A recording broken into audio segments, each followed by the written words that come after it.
Being the single most important position on the football field, the quarterback receives a massive amount of attention from coaches, opponents, and spectators alike. And because they're so crucial to many of the best teams and greatest moments in college football, quarterbacks are the subjects of the most hotly contested debates among passionate fans. Who's the best of all time? So without further ado, let's rank the top 5 quarterbacks in college football history. At number 5 is Danny Wuerffel from Florida. Steve Spurrier coached several star quarterbacks in his fun and gun offense during his illustrious career, but none of them mastered the craft better than Danny Wuerffel. In the mid-1990s, Wuerffel was a key player on 4 straight SEC championship teams and a national title winner. In 1993 and 94, Wuerffel split time with Terry Dean as the Gators' top quarterback, later taking the job over full-time in the second half of his sophomore season. He threw for 40 touchdowns and 19 interceptions in those 2 years, knocking off Alabama in back-to-back SEC championship games.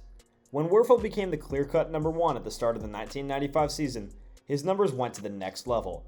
He averaged more than 10 yards per attempt that season and had a touchdown-to-interception ratio of 35-10 as the Gators captured another SEC crown but lost to Nebraska for the national title.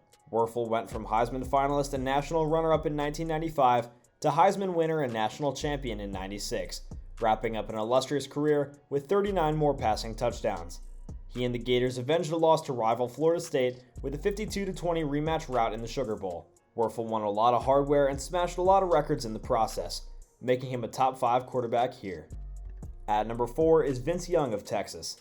One of the most effective dual-threat weapons of all time, Vince Young was a game-changing superstar during his 3 seasons at Texas. Young's athletic gifts alone made him a 5-star recruit and a can't-miss playmaker at the college level. "We thought he could be a dominant quarterback," Mike Farrell of Rivals said in 2015. "We thought he could be an absolute difference maker, even though his mechanics were awful. The best compliment to Vince Young was if this kid stinks at quarterback, he could be an All-American safety." He definitely was a dominant quarterback. After splitting time as a redshirt freshman in 2003, Young led Texas to the Rose Bowl with an 11-1 record and 26 touchdowns in his first full year as a starter. The next season, he finished second in the Heisman voting with more than 3,000 yards passing, 1,000 yards rushing, and 38 total touchdowns. The electric Young shook off the award loss by leading an unbeaten Texas to a famous national title win over USC, in which he scored the game-winning touchdown on a last-second 4th down scramble. The 2-time Rose Bowl MVP averaged 8.4 yards per pass attempt and 6.8 yards per carry in a short but sweet career as the Longhorns' big play star. At number 3 is Matt Leinart of USC. While Vince Young may have bested him in the epic 2005 national championship game, Matt Leinart gets the slight edge over the former Longhorn for what he was able to do in 3 magical seasons at USC.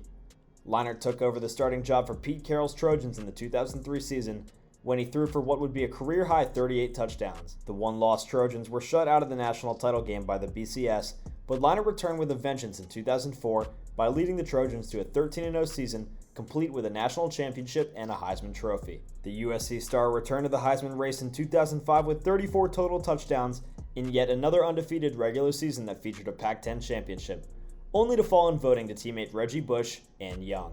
Leinart called Young the best quarterback of all time on Fox Sports in 2013, but Leinart averaged more touchdowns per season as a starter, was a Heisman finalist twice, and also went 3 of 3 as a conference champion.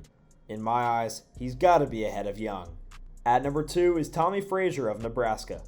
Tommy Frazier doesn't have the gaudy passing stats to stack up against some of the best quarterbacks in today's college football, but what the former Nebraska star does have is plenty of titles and big game victories from his outstanding years in Lincoln.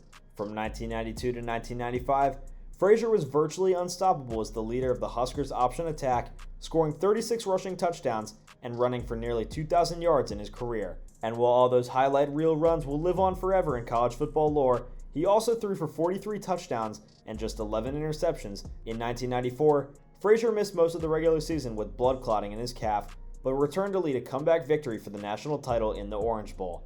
Frazier's 1995 campaign was his best one, as he scored 31 total touchdowns while posting career highs in nearly every passing category. At number 1 is Tim Tebow of Florida. In his 4-year career at Florida, Tim Tebow didn't just make a fantastic case as the best quarterback in college football history, he made a case as the best all-around player. With all the power of his 6'3", 245-pound frame, Tebow was one of the toughest rushers of his time, and while his passing didn't translate into a successful NFL career, he ranks 3rd all-time in FBS history for career efficiency. Well guys, thank you so much for tuning in. Be sure to smash that like button, subscribe to Pigskin Blast, and hit that notification bell so that you never miss a video. See you all next time.